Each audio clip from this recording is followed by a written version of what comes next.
Hello from the European Parliament, and I'm very sorry that I won't be able to be actually and physically present with you for your conference on the very topical subject of mediation, which has also been something that has been very important to us both during the past 4.5 years of this Parliament and indeed the previous Parliament in which I was also a member.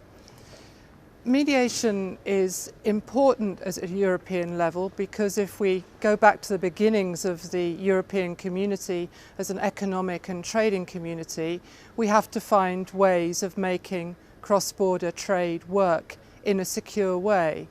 And if people get into disputes or problems, of course, in a strict, normal legal framework, it becomes very complicated to sort that out between different legal systems, different legal laws in different countries. Whereas if you're able to use perhaps softer measures like mediation, it is perhaps a more positive and appropriate approach to dealing with cross-border disputes, and particularly cross-border disputes that involve consumers.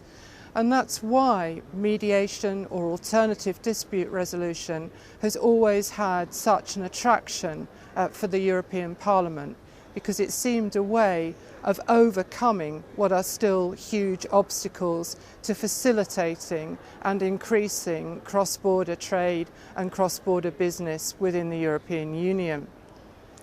And of course, if we look back, previously we had for many years in place a recommendation, so a soft approach from the Commission, which spelt out how alternative dispute resolution or mediation should be carried out across the European Union, setting, as it were, some guidelines. And that was perhaps appropriate because mediation is something separate from black letter law and clear legislation, and a recommendation seemed the appropriate way to deal with it. Also, I think our experience was in the Parliament that mediation can apply to so many different aspects of life. It can be business and trade, as I've just referred to. It can be family relationships. It can be all sorts of disputes. And therefore, I think we felt that an overall blanket approach was perhaps not the best way to deal with this. Also, it's quite clear that mediation takes many different forms in our many different member states, that it's at many different stages of development and experimentation. And it's right that that experimentation should be allowed to continue and flourish without being caught in a legislative straitjacket. So as far as the Parliament was concerned, we hadn't particularly asked for a legislative measure in this area. But of course the Commission did come forward with a directive on mediation, which has now come into being and is in force. But perhaps one shouldn't get too critical about the directive, because what the directive tries to do is, rather than concentrate on the contents of mediation itself, it tries to clear the ground around it in terms of making sure that any judgments that come, any decisions that come from mediation can be enforced, that mediation procedures respect limitation periods, that mediators have a certain basic level of training and recognition.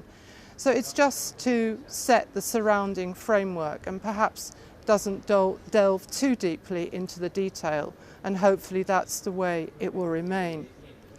So it's still an evolving story, and if we look at the justice systems in many of our individual member states, there tends to be a feeling that mediation has a very positive role to play in the future. But I think we should also be clear that mediation should never be allowed to develop, as it were, as a cheap alternative, as justice on the cheap. Mediation is something very special.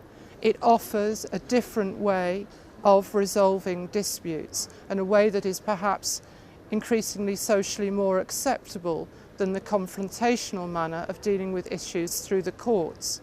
But I think some of us have a fear that governments see mediation as a manner of lessening the push on their justice budgets, but mediation itself if it is to develop and flourish, needs equally the funding and the support that will be given to mainstream justice.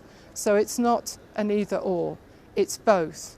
And I think we also feel strongly that if mediation doesn't work, parties also need to have the reassurance that they can resort to the traditional legal systems and that black letter law is there to support them. Because that's the other issue at European level. Sometimes we've had availability of alternative systems, but they haven't been strong enough, they haven't been developed enough. So we do need the two things in tandem, and we do need soft measures, which we put all our efforts in to make mediation and alternative methods work. But I repeat, we need the backup of the proper legal systems, the clear legal systems there, if all else fails.